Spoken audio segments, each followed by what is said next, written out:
नमस्कार। सिंह राशि के जातकों के जीवन में 10 से लेकर के 16 अगस्त यानी कि इस सावन के साप्ताहिक राशि फल में क्या विशेष है आपके लिए? ऐसी कौन सी स्थिति निर्मित हो रही है जिसको लेकर के आपको सावधान रहना चाहिए, और ऐसे कौन से योग बन रहे हैं आपके राशि चक्र में जो आपको धन धान कैरियर और सेहत और सम्मान से लाभान्वित कर सकते हैं? तो आइए शुरू करते हैं आपके राशि चक्र के पहले भाव से। देखिए, हम वीडियो जो बनाते हैं पॉइंट टू पॉइंट बनाते हैं, एक एक भाव एक एक चक्र के हिसाब से बनाते हैं ताकि आपको अच्छे तरीके से बारीकी से समझ में आ सके। अगर कहीं पर कोई कंफ्यूजन हो रहा है तो आप कमेंट में पूछ सकते हैं। अगर आपको अच्छा नहीं लगता कि मैं इस तरह से बताऊं, सीधे जैसे कि दूसरे एस्ट्रोलॉजर करते हैं, एक बार में एक स्क्रिप्ट लिखा और पढ़ डाला, वो भी आप बता सकते हैं कि आपको कौन सा पैटर्न पसंद है। एक एक भाव के हिसाब से क्या अच्छे योग बन रहे हैं, फिर अंत में उन तमाम चीज़ों का सार, क्या करना चाहिए क्या नहीं करना चाहिए। ये वीडियो पसंद आएगा या दूसरे पैटर्न की तरफ से है। शुरू करते हैं। आपके राशि चक्र के पहले भाव में जहां पर 5 नंबर लिखा है, सूर्य 12वें भाव में विचरण कर रहे हैं और वहीं पर केतु आपके लग्न में, सप्तम भाव में बैठे राहु की पूर्ण दृष्टि है। ये समय कंफ्यूजन का है, गलत डिसीजंस ले सकते हैं आप। आर्थिक स्थिति अच्छी नहीं है, पैसे नहीं टिक रहे, कर्ज जैसी स्थिति बनी हुई है। खर्च जो है वो रुकने का नाम नहीं ले रहा।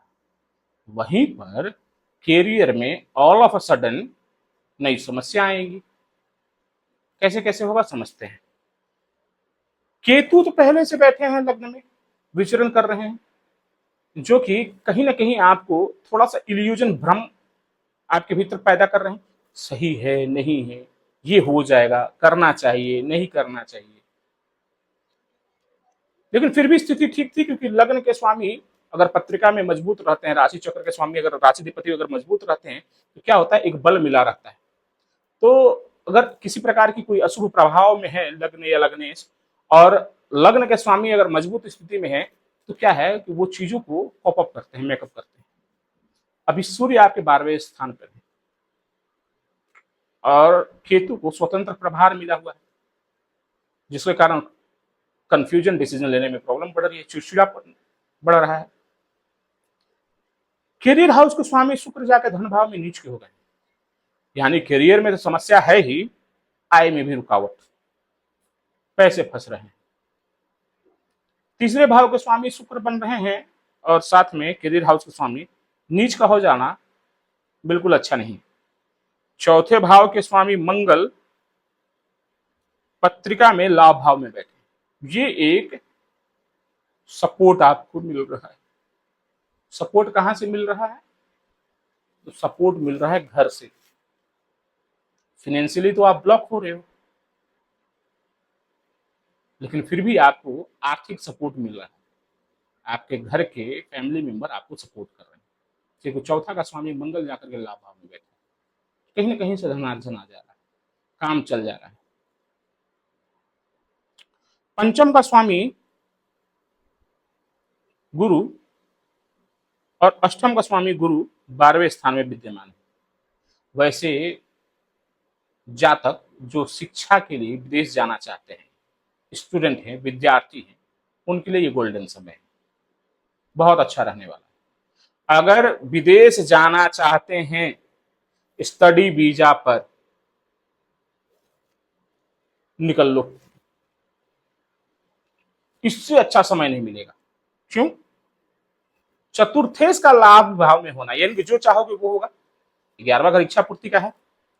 पंचमेश जो कि शिक्षा का भाव का स्वामी, शिक्षा का भाव है, उसके स्वामी जाकर के बैठे हैं आपके 12वें घर में, जो कि विदेश का है। लग्न का स्वामी का भी संबंध बन रहा है 12वें घर से, जो कि विदेश का है।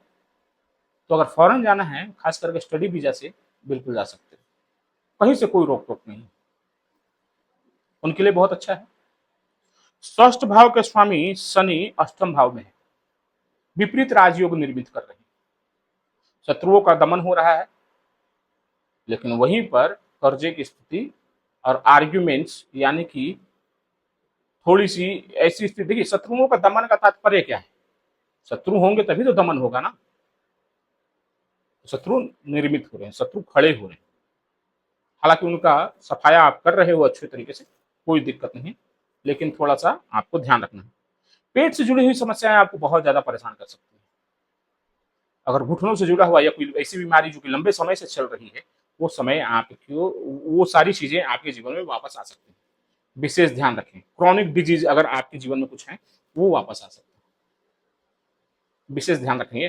खास करके जब तक से सूर्य 12वें घर में है, सूर्य 12वें घर से निकल, क्योंकि 12वां घर हॉस्पिटलाइजेशन का है ना। शनि का योग सूर्य के साथ ये ऐसी स्थिति निर्मित कर सकता है कि आपकी लापरवाही आपको डॉक्टर के पास चेकअप के लिए पहुंचा सकती है। 7वें घर में राहु बैठे हैं। दाम्पत्य जीवन में जितना पेशेंस है उतना आपको लगाना होगा। दिसंबर तक का समय है, मैं समझ रहा हूं आपके लिए आसान नहीं है, बहुत टफ है, बहुत कुछ झेला है आपने। थोड़ा सा और दिसंबर में जैसे ही राहु का संचलन यहां से षष्ठ भाव में होगा, 100% तो नहीं, लेकिन 70% आपको रिलीफ मिल जाएगा। सप्तम भाव से राहु का प्रकोप चला जाएगा, केतु का भी प्रकोप चला जाएगा, केतु चले जाएंगे आपके 12वें घर में। षष्ठ भाव के राहु बहुत अच्छे माने जाते हैं। तो जैसे ही दिसंबर का समय आया, आपके लिए बहुत विशेष परिस्थिति आ जाएगी। ऊपर से आपके अक्टूबर मंथ के आसपास में देवगुरु बृहस्पति का गोचर आपके लग्न में हो रहा है। ये समय होगा कि जो अभी तक क्षतिपूर्ति वाली चीजें चल रही हैं, सब 3 महीने में क्लियर करो, 2 महीने में क्लियर करो, सब वापस रोल बैक। यहां पर आपको विशेष सावधान रहना है। अष्टम भाव में शनि बैठ रहे हैं, वाहन चलाते समय थोड़ा सावधान रहना है।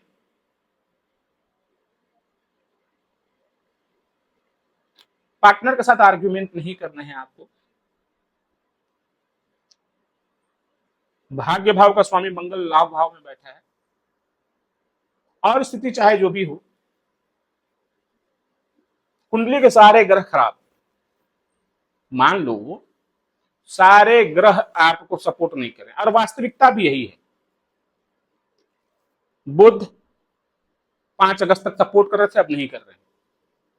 गुरु लाभ जो है उच्च के जरूर हैं, लेकिन लाभ दे रहे हैं, लेकिन वो बहुत विशेष लाभ है जो मिल सकता था वो नहीं है अभी। केवल फॉरेन के सेक्टर में बहुत विशेष लाभ है। सूर्य 12वें में है, अपने घर को कंट्रोल नहीं कर पा रहे हैं। राहु सप्तम में, कहने की जरूरत नहीं। अष्टम के शनि संघर्ष को कम करने का नाम नहीं ले रहे। बस एक ग्रह मंगल, और ये मंगल अति विशेष क्यों है? क्योंकि चतुर्थेश है आपका परिवार और आपका भाग्य, आपके पिता पूर्ण समर्थन, पूर्ण सपोर्ट आपको दे रहे हैं। छोड़ दो सभी ग्रहों को, एक ग्रह को पकड़ो, मंगल को, ये बचाए हुए। ऐसा ही होता है। राशि चक्र या कुंडली में सभी ग्रह अगर विरुद्ध हो जाए, केवल एक ग्रह अगर तटस्थ स्थिति में है, वो आपके लिए वरदान साबित हो सकता है। स्थिति कुल मिलाकर के आपके लिए अच्छी है, प्रेरणादायक है। कुछ सीखने की जरूरत है आपको यहाँ पर। यहाँ से जो सीख करके निकलोगे, भविष्य में उसका बहुत अच्छा लाभ आपको मिल सकता है। उपाय क्या करना चाहिए? आदित्य हृदय स्तोत्र का नित्य रूप से पाठ करिए, जितना ज्यादा हो सके। 3 बार कर सकते हैं, 3 बार करिए। सूर्य देव को अर्घ दीजिए, और साथ में दशरथ की शनि स्तोत्र का पाठ करिए। शनिदेव को अगर ठीक रखेंगे तो ये समस्याएं कम देंगे आपके जीवन में।